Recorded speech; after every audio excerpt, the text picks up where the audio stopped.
I'm just admitting some more people that are joining us. We have 14 participants. This is nice. It's good that, you know, if you're able to, you log in.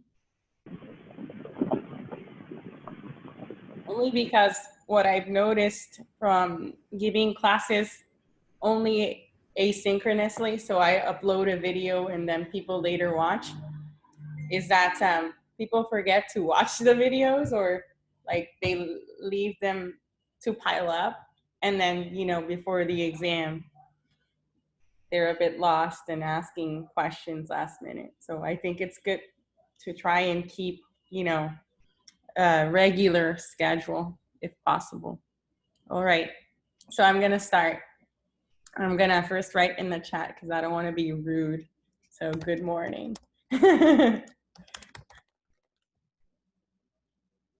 Good morning. Okay, so I see more people joining. I'm gonna wait around 3 minutes. So it's 8:35.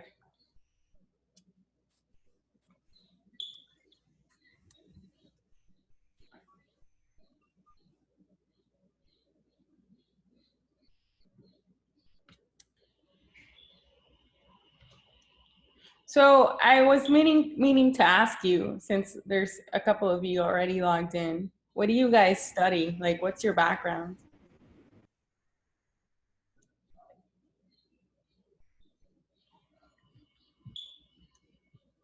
Are there any engineers?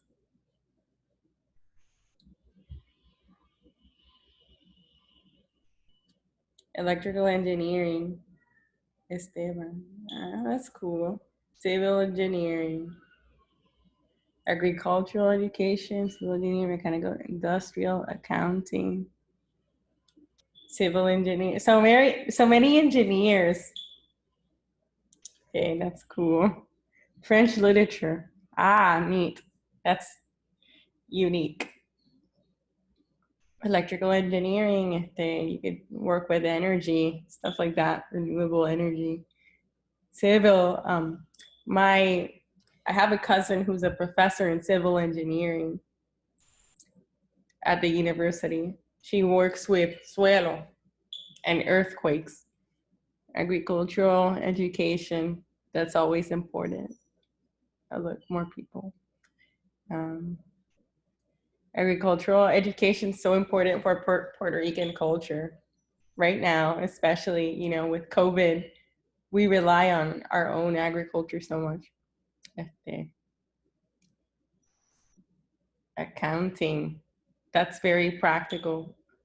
Everybody needs an accountant. French,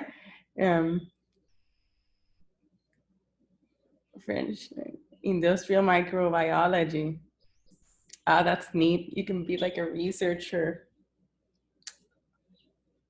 for a pharmacy. Human resources, also practical and finance as well. That's cool. So there's like no English majors in this class. Interesting. Okay, so I hope that anyway, you find this class useful. If you're, I hope that you understand my English as well. If you ever don't understand something that I'm telling you, please let me know, or ask me to repeat myself in the chat, or, you know, if you're shy, email me, but please do it as soon as possible. Yeah, so it's always good to know your background, so I know more or less how to cater to you. I see somebody wrote in the chat. Okay.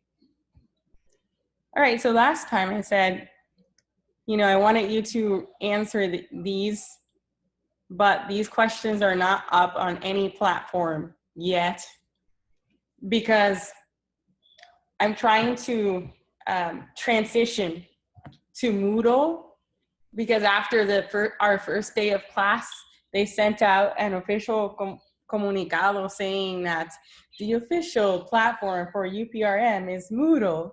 I was like, Okay, whatever. I guess I have to make the move so I don't get in trouble. So I'm gonna hold off this particular exercise, but it's really easy. Literally, it's just check which statements are true. So if you want, you can just screenshot that, do it today, whatever, whenever you can. And then hopefully we'll be on Moodle by next week. So next week, then you write it in the platform, okay? But I wanna follow the rules of our institution. It's just that last year, when we were trying out the whole online thing, there were people using all sorts of different platforms, and they still are. There were people in using Ike Top Hat. I think that one asks people to pay or something like that. And Google Classroom, there are people in Canvas, there are people everywhere. So it was a bit of a mess, but because they sent out that comunicado by the chancellor, I have to follow the chancellor. So Moodle it is eventually, but then I have to go through an application process. I have to request the class and wait for them to accept it. That's why I haven't been able to send you a link or anything like that to enroll. But once I do, I'll demonstrate how to enroll in that class in a video. Okay, that being said, esto está pautado for when we have Moodle, just so, you know, I have all your assignments in one place. Hopefully by next week. All right, we have 20 participants. All right, so last time we spoke about why defining grammar is, wait, I have someone in the chat. Ooh. Yes, you didn't receive the, Lorraine, you didn't receive the quiz because there was no, oh, yeah, there was no quiz posted because I'm trying to do the crossover to Moodle because there was an official comunicado by our chancellor that said that Moodle is the official platform and that we shouldn't be using others. So I've requested our class so it could have like a page on Moodle. So until then, I can't assign you anything online. So we'll wait until I have that course up on Moodle and then I'll send a link. All right. All right. So last time we spoke about grammar and why defining grammar is a bit challenging. And we said that grammar is best defined in terms of the internal structure of a language. And what is the internal structure of a language? The internal structure of a sentence, for instance, is composed of words, the building blocks of those words, how these words combine to form larger sentences, right? But we said that we don't define grammar in terms of pronunciation, okay? And we also made a distinction, a really important distinction between standard grammar and other world grammars, okay? And how the study of grammar from a linguistic perspective is not the study of standard grammar alone. It could be the study of many other world grammars. We can look at African American English and Latino Englishes, but this specific class will focus on standard grammar, which is the grammar that is taught in dictionaries and language books. And it's the one that will be useful for you as an English second language learner wanting to be successful in the professional world, where you will be expected to communicate in the most, you know, socially, ideological, prestigious way of speaking English. It doesn't mean that it's the best, but, you know, we sort of already spoke. Society has made it important, more important than other ways of speaking. All right, so,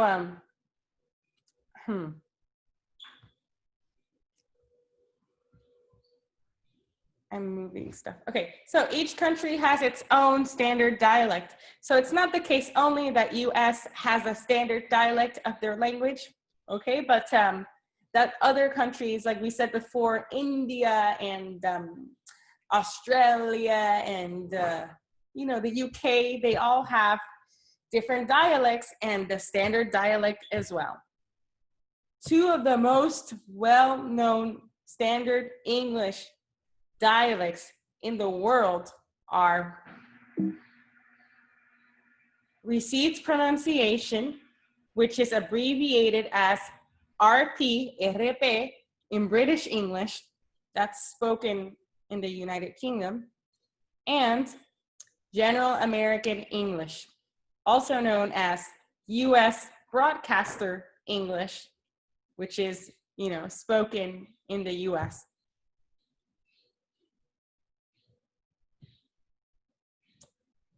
But as we said before, the same way we have standard grammar, we also have other grammars that aren't standard.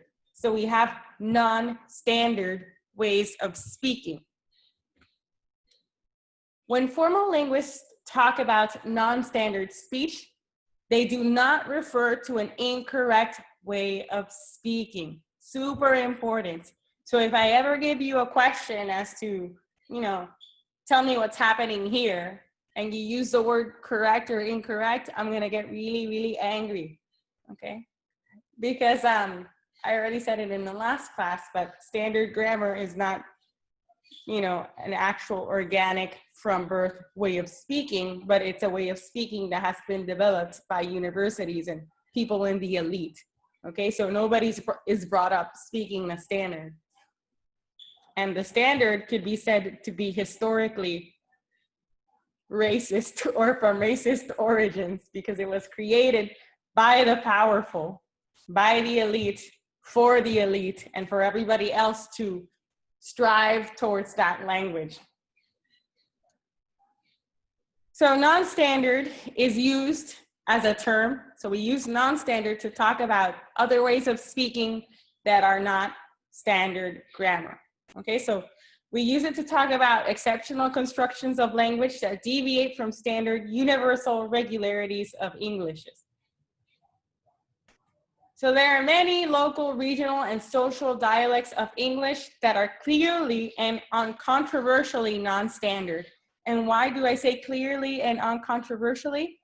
Because people still understand them, okay, and they still communicate something.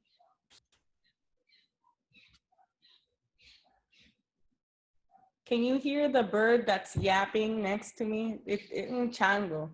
It's really annoying me. Can you hear him? It's okay if you don't answer. There's a bird that I can't get rid of. All right.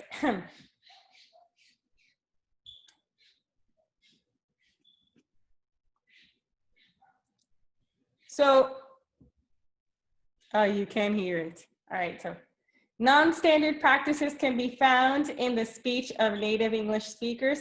So it's not just that, you know, that, oh my God, it's so loud. Maybe I'm gonna move a little bit far away from it.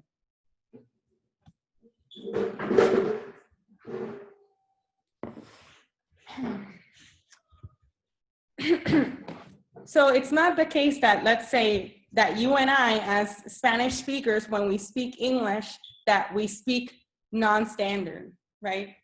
It's not the case that people that speak English as a second language and not as a first language speak non-standard, but that people that are brought up from birth with English also speak non-standard. So we have, for instance, people from Southern USA, they're brought up with their own regional dialect, and their own regional dialect has its own grammatical constructions and also pronunciation, but their way of speaking could be seen as non-standard.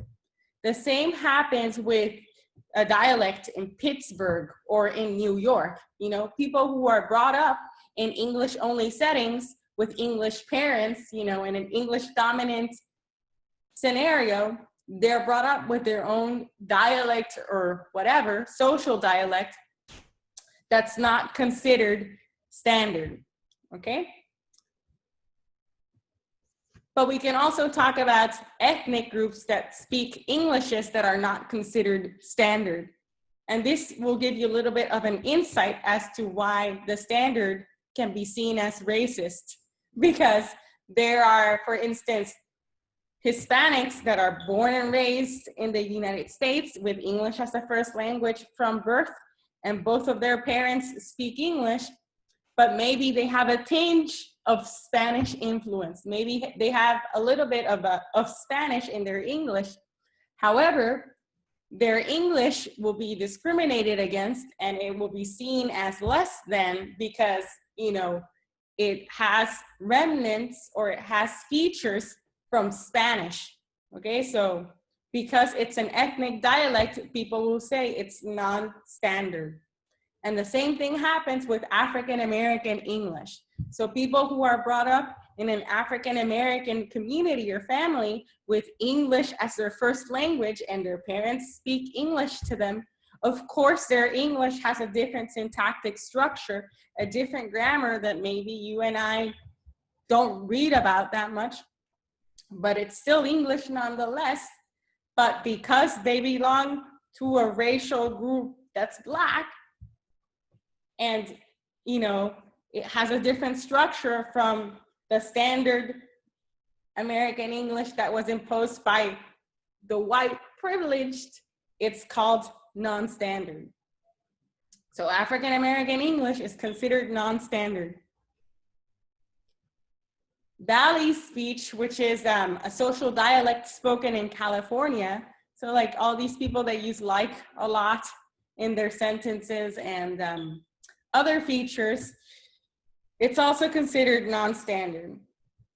In England, in the UK, there are many non-standard Englishes, but perhaps one of the most popular examples of a non-standard English grammar is the one spoken by the Cockney English, which is a social dialect spoken in, I think it's East London, I'm not sure. I'll double check that for next time. But it's spoken by the working class of London, okay? So working class, again, is, you know, class segregation. So working class, the lowest class, so they speak non-standard. Just to give you an idea as to, you know, the elitist background of that goes behind deciding what's standard and what's non-standard. All right, so examples of non-standard features. So in standard English, I did it myself is considered grammatical or okay, like correct, according to the social norms. I did it myself. Non-standard is the construction, I done it myself. Standard, I haven't told anybody anything. Non-standard is considered, I ain't told nobody nothing, right? And perhaps you've heard of this last construct in the entertainment industry or popular media. It's the English spoken by African Americans. So I ain't told nobody nothing. There's three negatives here: not, ain't, nobody, nothing.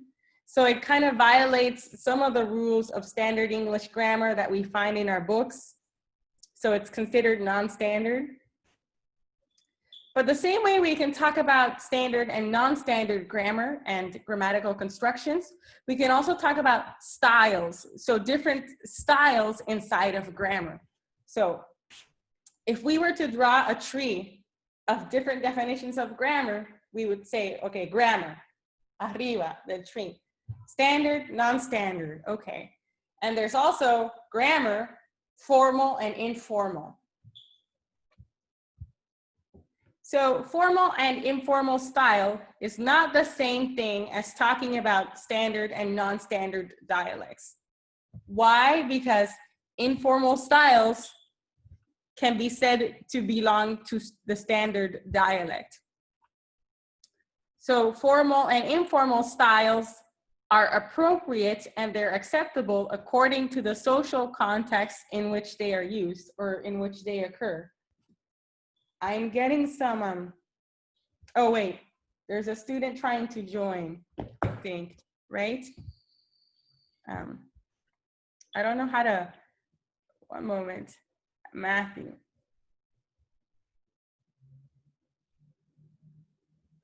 All right.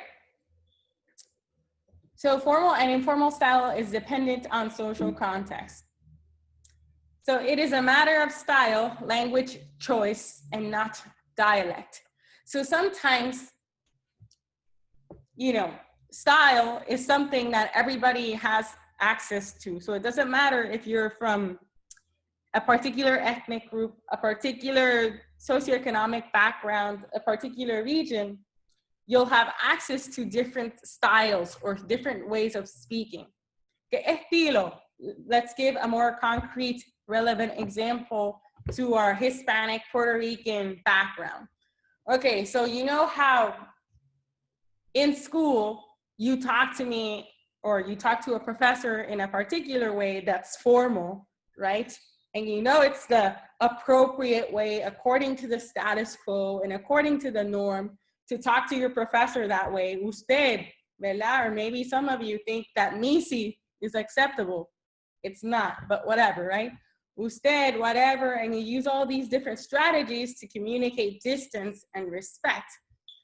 That way of speaking is called a formal style or a formal register. And you as a native speaker of Spanish know that that's the way that, you know, it's acceptable to communicate with the teacher in that particular setting.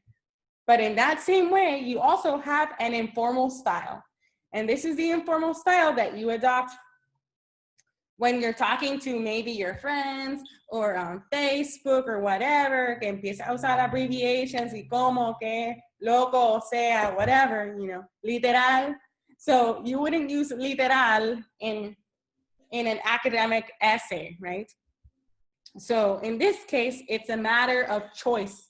You and I, because we're native speakers or we're really competent and fluent in Spanish, we have access to different styles or ways of speaking.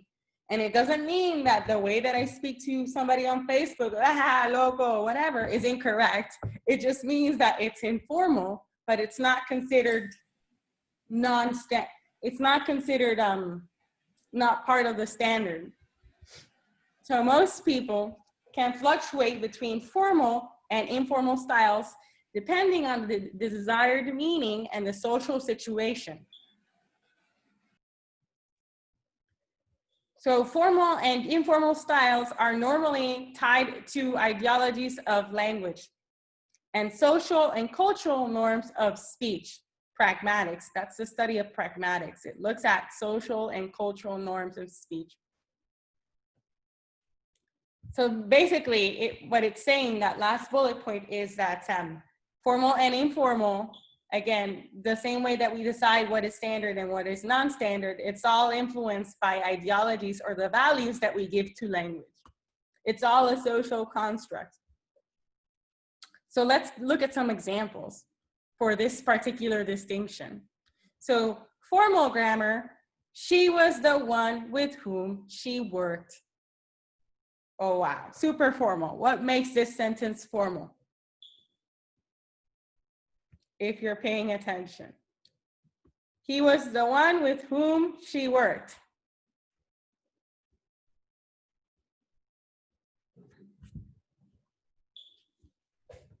Anybody? I can't see if anyone's writing. With whom? With whom? Thank you. So whom, right? Whom, we don't tend to use whom a lot in informal settings. If we use whom, it's to impress somebody, right? And notice how with occurs inside of the sentence in the middle, versus in the informal, she was the one she worked with. So who is no longer there. And with is at the end of a sentence. And if you are kind of familiar with the rules of grammar that they teach you in school, one of the rules that they always teach you in school when you're learning English is to never end a sentence with a preposition. Nunca terminen una oración con una preposición. With is con, ¿verdad? Con en español. So This is considered informal. However, many people will still understand it, and many people also write this way in academic English. There are many essays where people finish sentences with prepositions. She must be taller than I. She must be taller than me is considered informal. Again, this is another example, and it's marked by I versus the use of me. She must be taller than I, however, is falling out of use. And some would say that me actually occurs more, this me construction occurs more than I.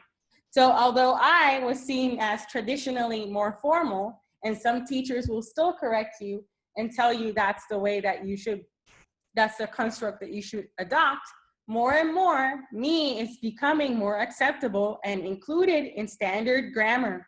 Okay, so this kind of shows that what is correct today won't always be correct, all right? But what is considered standard today won't always be considered standard. What is considered formal today won't always be considered formal. But that language changes over time, and so does the value that we give to a language. Sorry, it's that the director keeps emailing me stuff. I'm gonna put away my phone. If anyone's trying to join, please feel free to interrupt with audio, but I can't pay attention to your WhatsApp. It's throwing me off. But yeah, so me is more popular than I, even in formal settings right now. Other examples of informal versus formal: hadn't, had not.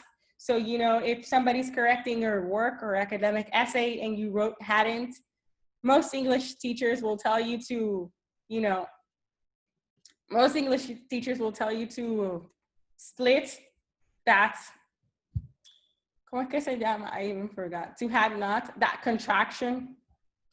So can't, cannot, again, cannot, the full word is considered formal. Can't is considered informal. Didn't, did not, ain't, am not.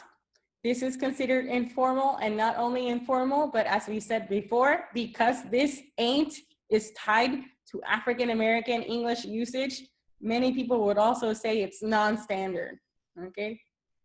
So that's a little bit racist. So the difference between speaking style and dialect. So switching style, or switching between formal and informal speaking styles, like loco, que es la que, or como usted está, right? Whatever. Within your native dialect is a normal ability that everybody has. And that is perhaps the biggest difference between style and standard and non-standard. Because even though there are some overlapping commonalities between these terminologies, style is something that you can control. You have the option most of the time to change between formal and informal styles, because you know you were brought up as a native speaker of that environment, so you know about the different styles. Now, standard and non-standard is not necessarily something that you can control unless you had the opportunity to be schooled in language education with the standard. So let's say that you were brought up in a non-standard environment, but then you went to a good school, right, that taught you the standard. So then you're aware that what you speak at home is non-standard, and then what you speak at school is standard. So because of your life opportunities, you know what's standard and non-standard grammar. But not everybody has this opportunity of choice when it comes to using standard and non-standard. Versus style, estilo, people do have the choice.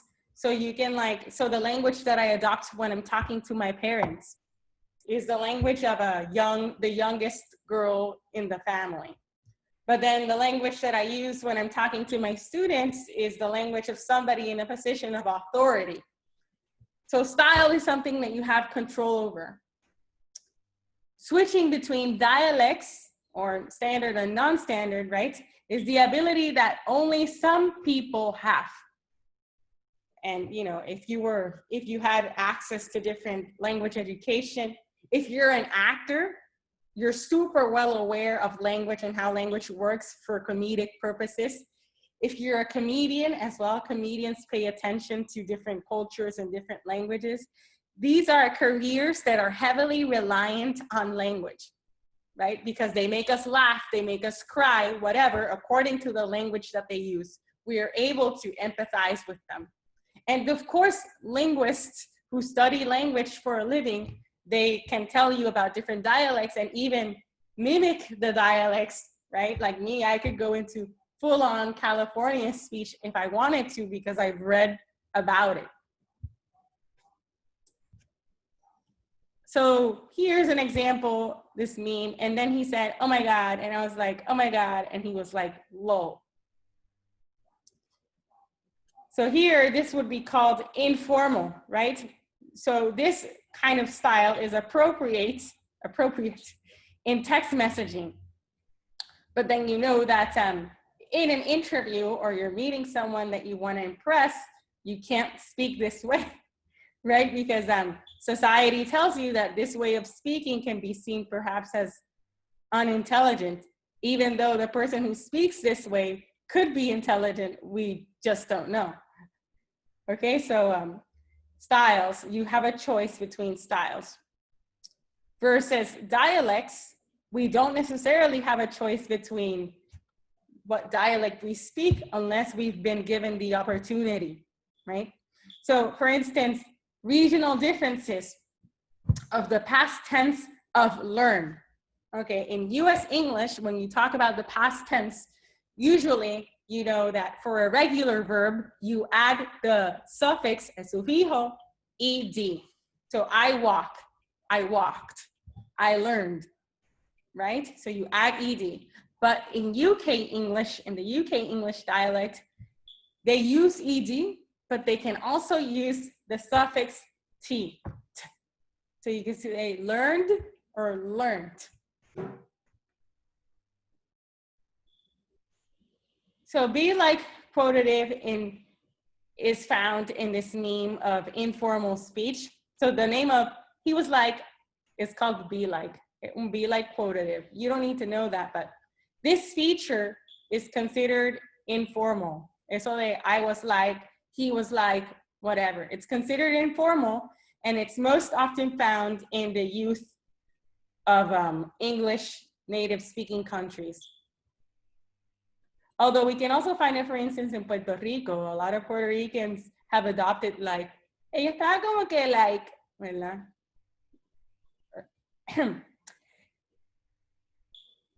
So I don't see anything in the chat, so I'm just gonna continue. So descriptive versus prescriptive grammar. So the same way that defining the difference between standard and non-standard, informal and formal grammar is important, this last definition is also important.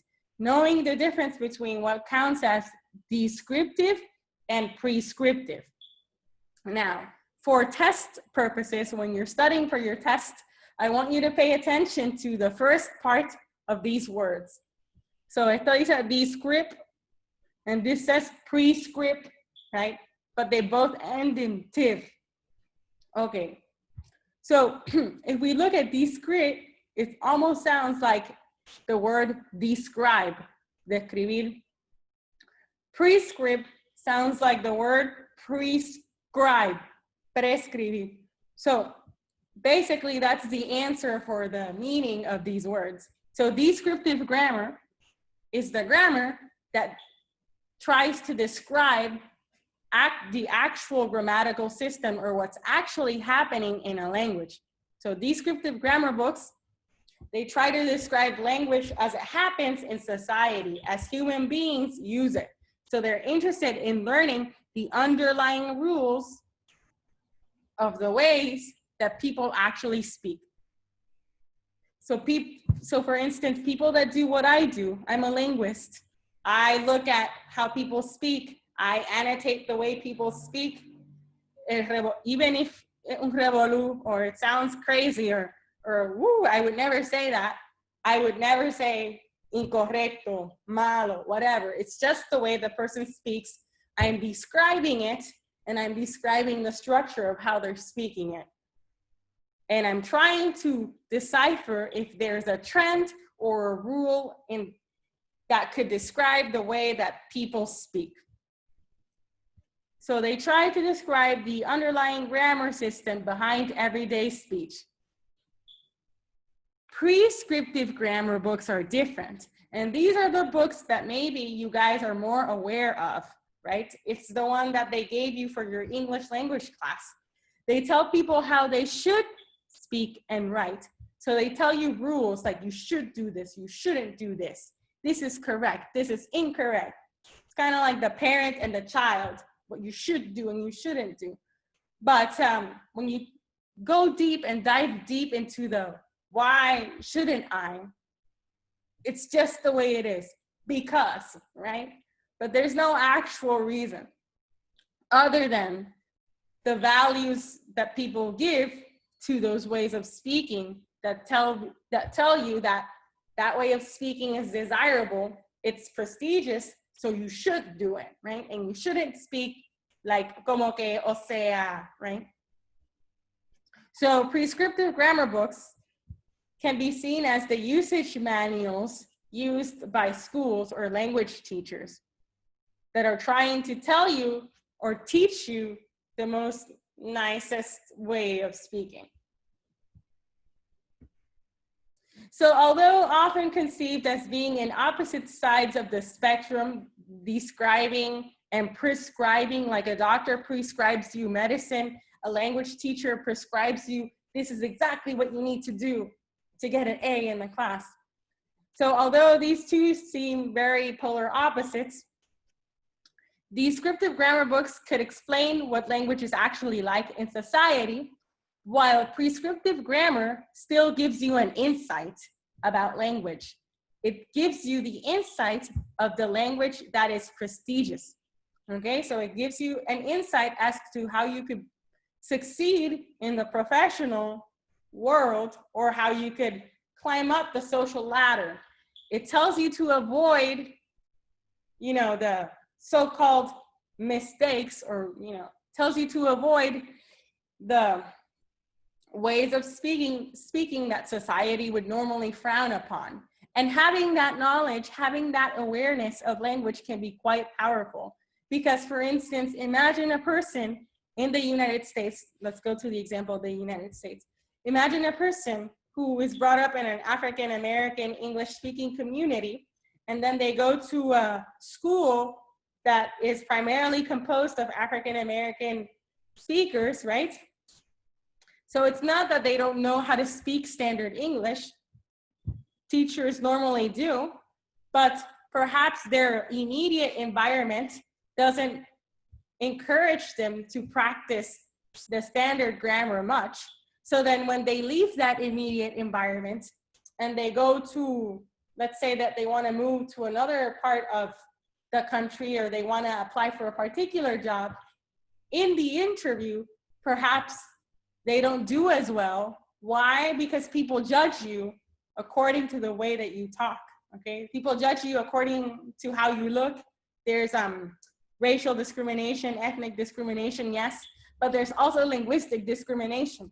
So if you go speaking with your dialect, or speaking with, you know, not doing the standard dialect, right? It may cripple some of your chances in life. So it is important to know about different grammars so you're more tolerant and you're more aware and you don't make these linguistic discriminations. But it's also important, whether we like it or not, to know about what is prescribed by powerful institutions like schools and universities and governments, so that we can have the best possible chance at doing whatever we want to do in life. Okay, so they are both useful ways of looking at language, but the important thing is that when you read a grammar book, always remember that that grammar book that's taught by the teacher or the prescriptive person does not give you the entirety of what that language is. It only gives you a snapshot, and that snapshot is based on academia. So however, there is a long tradition of prescriptive works.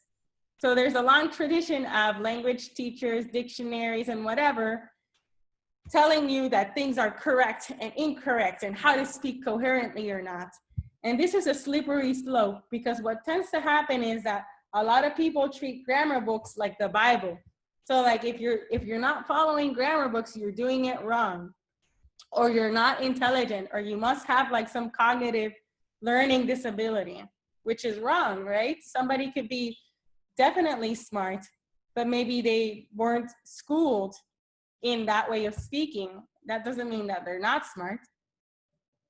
So they do not make the distinction between standard and non-standard dialects. This is something important. So prescriptive grammar books, so dictionaries and grammar books, they won't give you non-standard dialects. You won't see examples of African-American English. You won't see examples of, heck, even other world Englishes. You won't see examples of Indian English, no atarai. You won't see examples of Malaysian English, of whatever English. You'll only see examples of the most prestigious varieties. So you'll only see examples of US American English as spoken by, you know, the white Caucasian American. You'll only see examples in the UK of received pronunciation or, you know, standard British English. You won't see examples of Cockney English or specific varieties of Scottish English, whatever. You'll only see, como Facebook, the highlights of whatever is desirable English. And in prescriptive grammar books, they don't make the distinction between formal and informal styles. So they don't tell you, most of the time, they don't tell you, this is formal, this is informal, unless it's a really good grammar book. Some books do, but most of them will only give you the formal way of speaking. Whereas in descriptive grammar, that's only interested with describing, they'll tell you, this is considered standard, this is considered non-standard, this is considered formal, and this is considered informal. I have 7 minutes. So, prescriptive linguistics talks about there being incorrect ways of saying things, and often label incorrect statements as those that we use in non-standard and informal speech styles. So prescriptive grammar books opt on the use of I and me. They would say such common expressions as, it's me, like hello, it's me, and was it them are incorrect because the verb to be cannot take the accusative. The correct expression is, it's I, or it is I, and was it they? But general usage has led to their acceptance and even to the gentle ridicule of the correct version. Okay, so in a prescriptive grammar book, they would tell you that I is incorrect. Sorry, that I is correct and me is incorrect. But the thing is that society doesn't work the way that prescriptive grammar books work. So if ever we're in an informal setting or a formal setting and we say, who is it? On the phone, you say, it is I, people are gonna think that you're trying to be like a royal or uppity or superior. So it's fallen out of use so much that me is being accepted more and more. But prescriptive grammar books do not catch on to this. And oftentimes they stay with their same traditional archaic rules of the way language should be spoken. If you have any questions or like comments on anything that I'm saying, you are free to make them in about 2 minutes. So, different areas that study the structure of English. When we talk about grammar, what are the parts of the study of English that look at grammar? Morphology. Okay, so grammar looks at morphology, morfología. The internal forms of words. Grammar looks at words. So words like noun, verb, pronoun, subject, object, right?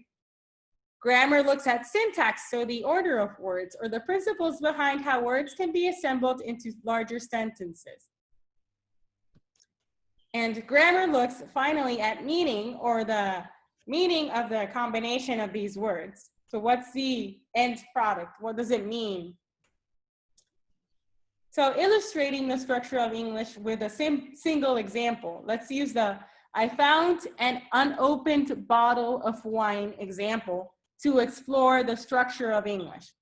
So I found an unopened bottle of wine. What does this mean? So first of all, if we were to look at this from a structure of English perspective, we'd look at the words that make up this sentence. So I found an unopened bottle of wine. Pronoun, verb, determiner, adjective, noun, preposition, and noun. Morphology. So how can we define this sentence morphologically? The word unopened has three parts.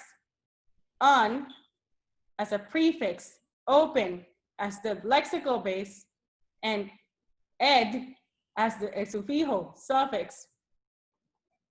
And those parts cannot be combined in any other order. You can't say ed open or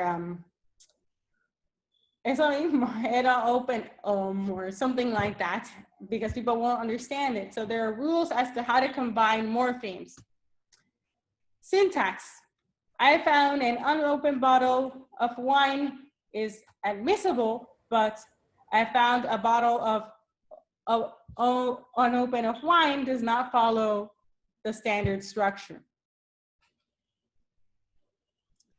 Semantics. Unopened is the opposite of opened, and so an unopened bottle of wine could point to an event whereby the facts are there is a bottle of wine that contains wine and that has not been opened.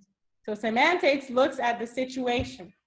So altogether, these are the different components of the structure of English. All right, and we'll stop it out here because I see that people from other sections are joining this video and I kind of want people to comment. All right, so what's your takeaway from this particular lecture, formal, informal, standard, non-standard, and prescriptive and descriptive? Does anyone have anything to say about some of the terms that you learned or how it made you reflect on some of the things? Yeah, sorry. Anyone? Anyone care to share a reflection or something that you found interesting?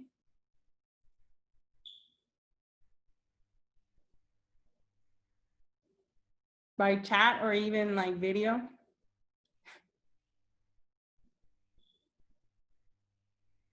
I'm listening. Go ahead.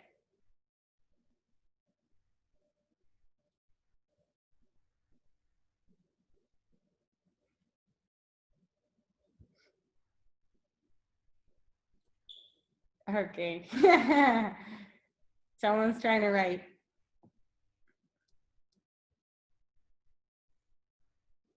If it's difficult for you to understand some of these terms, remember that the slides are I'm gonna send them to you through email, just because we're doing the crossover.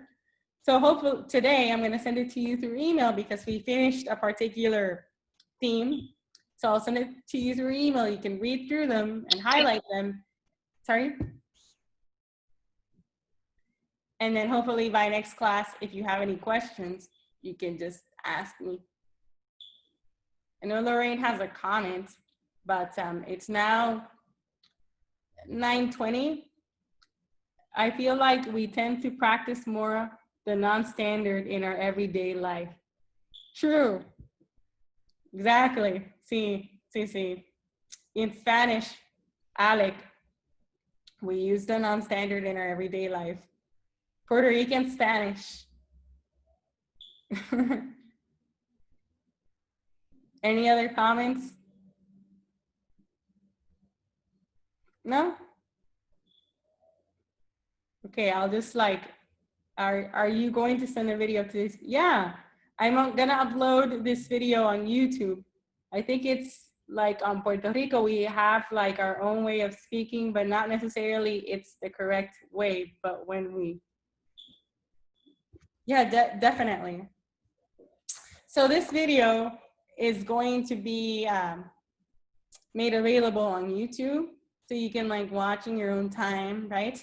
And then rewind the things that you didn't quite make sense and whatever, and ask me next class. Okay, so anyway, so that's it. I have another section coming up in the same link. So if you don't have any questions or comments, you're free to go, of course. I can't hold you hostage.